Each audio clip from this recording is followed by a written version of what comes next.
also sit still, you learn to listen to your intuition.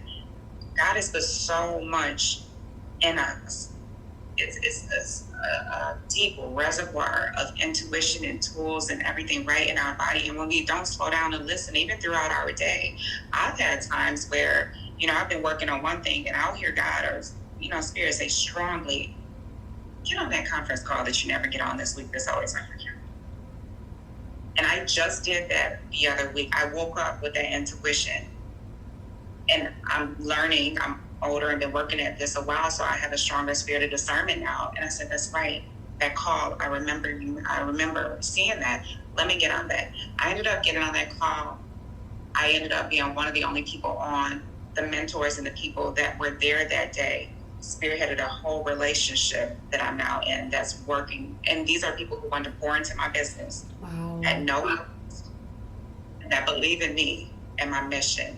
And so sometimes when we are, again, clear or just we give ourselves that meditation practice, that prayer practice, things happen quicker and you have those synchronicities that happen in your day that don't always just happen from following the steps in the book on page 30 that we read last week. I heard God say, go over and hug that woman and have a conversation with her. And I'm like, really, God? Like, that's kind of eerie sometimes nowadays. And I'm a lover and I'm a hugger. Right. Always know everyone else's energy. So I have that kind of synchronicity, or if they want to be open to that, it can be strange.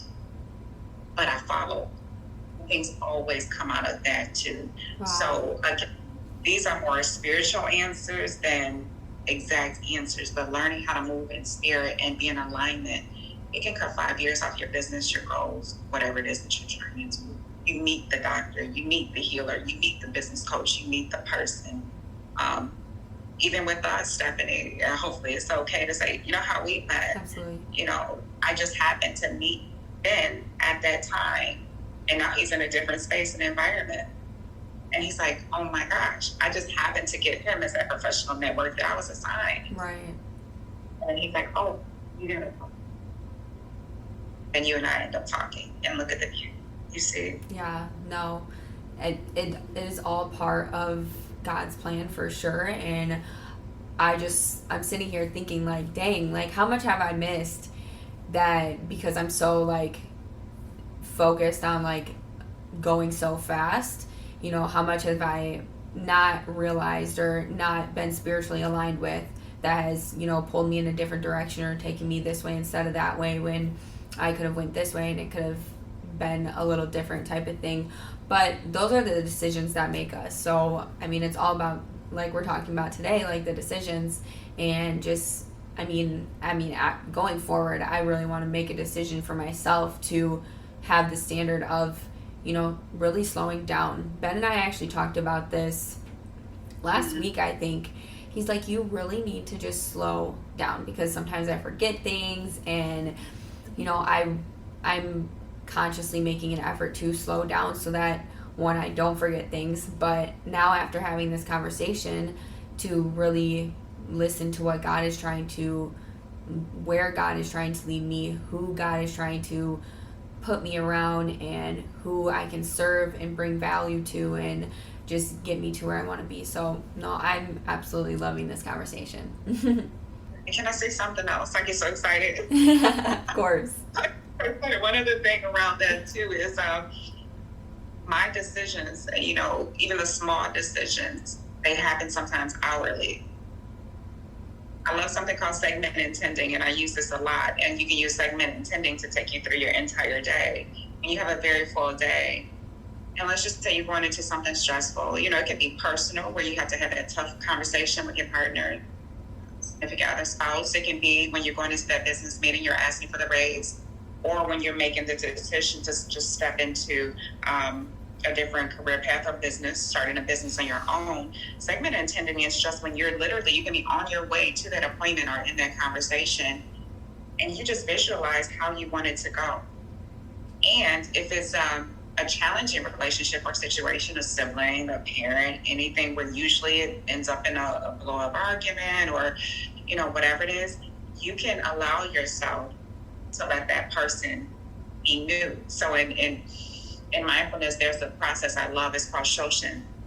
And that just literally means to be childlike again, start new, let the people be new, let the experience be new. So we don't go into it with preconceived notions as to, oh, we know what the outcome is going to be. Every time I talk money, we blow up and we end up in a fight. Every time I try and start a new career, it doesn't work out. Every time so if we go with those negative pre-existing conditions, Right. a lot of times we do because we're human. Science tells us we have 60 to 70,000 thoughts a day, most of them the same from the day before, the week before, even years before, and they're usually negative.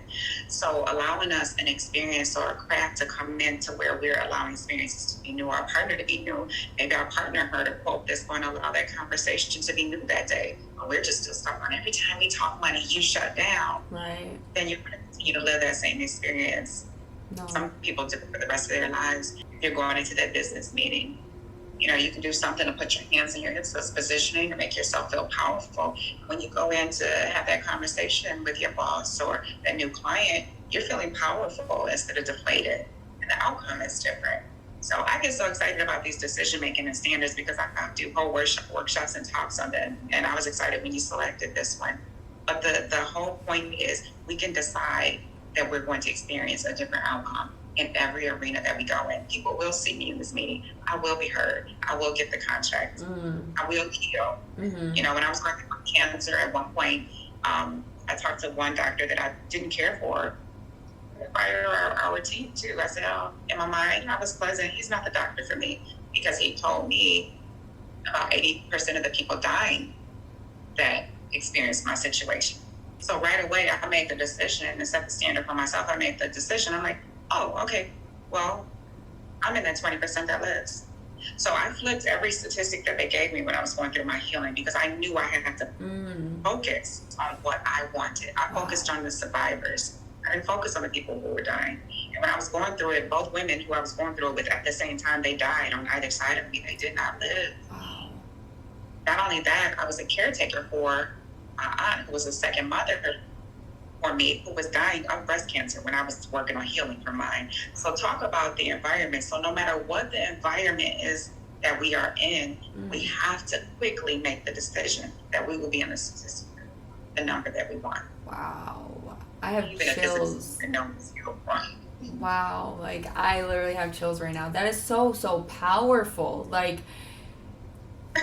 it's so powerful because you are actively making that decision in that moment when all these things are happening around you and these people are telling you the negative statistics, and you, like, for you to sit there and say, I'm in that 20% and you can't tell me otherwise. And it goes into the meetings too, like, stepping in, they're going to see me for who I am. Deciding that before you even go in. And, you've already decided that for yourself. So it really doesn't matter what else happens because you made that decision within yourself. And that's how you're going to see it.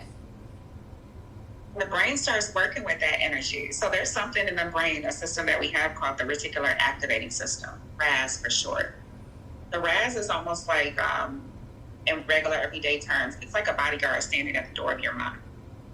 The RAS decides what gets in and what gets out type of environment. Because if we took in every sensory and every stimuli around us, we would have a breakdown. It would be too much. So that's a coping mechanism or a protective mechanism in the brain, so to say. But I take that further. I decide the media that goes into my mind as well. I decided, my girls and I, we got COVID when everything was really bad. I quickly decided, we live and we heal. So there have been so many instances, and I only read from and listened to stories of health and wellness during that time. And my youngest got pretty sick. So you can apply this to anything in your life, making the decision. But here's the fine print. It's like without getting too attached to income, because sometimes people get upset, I made the decision for good things to happen, but I didn't get the desired outcome. It's not attaching yourself to the outcome, but making the decision and moving towards what you want. That's what we're looking for here. And it gets deeper. You have to work on that subconscious mind and the life. Like I said, this is a whole work. So, right. If someone hears this and tries this today, you don't get deflated. You just pray for increase in the resources to come into your life to help you move toward, because the brain is going to move you towards what you focus on long term. Now slow down. Don't get focused. That's so good. And this has me just so fired up.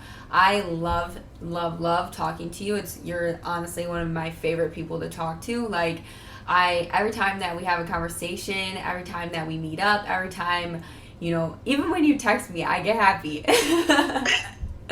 I feel like so wonderful. We just have this connection, and God brought us together for a reason. I mean, we're sitting here today having this conversation that's, when people listen to this, my prayer is that they are able to consciously make that decision for themselves to step into every situation that they want and powerfully know that they can have that, and that's their decision. So, I just absolutely adore you as a human being, as a spirit, as a soul. I love our friendship that we've created, and I would consider you family at this point. Like, you hold a very special place in my heart. So I'm just very grateful that you were here today. Thank you, Stephanie. Likewise, you're doing a very powerful work. I listened to the episode you did with JoJo Dries, and when I said I cried to the point I couldn't breathe. Oh, wow. You don't know, love, the work that you're doing in this earth. You don't know who you're going to impact. I learned so much from JoJo listening to that episode. You keep going, because that was, and you don't know the episode that's going to change a woman's life or change a soul. And I heard a saying, you heal a woman, you heal a nation. So you are healing nations, plural, because you're impacting so many different backgrounds and cultures and people. You don't know what's going back home to their nation and the like. So my prayer is that you stay strong and steadfast in your work, and you continue to get even clearer. You have a beautiful life ahead, and you're healing lives. So thank you. Oh, thank you so much. That really touched my soul, and I started tearing up over here. But no, that's so special to me, and I'm gonna hold this conversation, and I'm grateful that we're recording right now, because I can always listen back to this. I listen back to my own episodes when I need to hear myself talk, when I need that extra boost of confidence. So I'm so grateful for you, and that really touched my heart. So thank you so much for that. Thank you for having me. This is great, and I just want everyone to know that everyone is deeply impacted in this world. The biggest decision that you can ever make, is to continue to get up.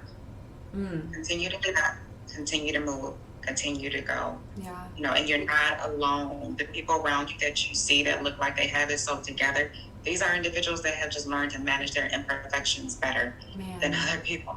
Yeah. But you just keep getting up. Absolutely. Yeah.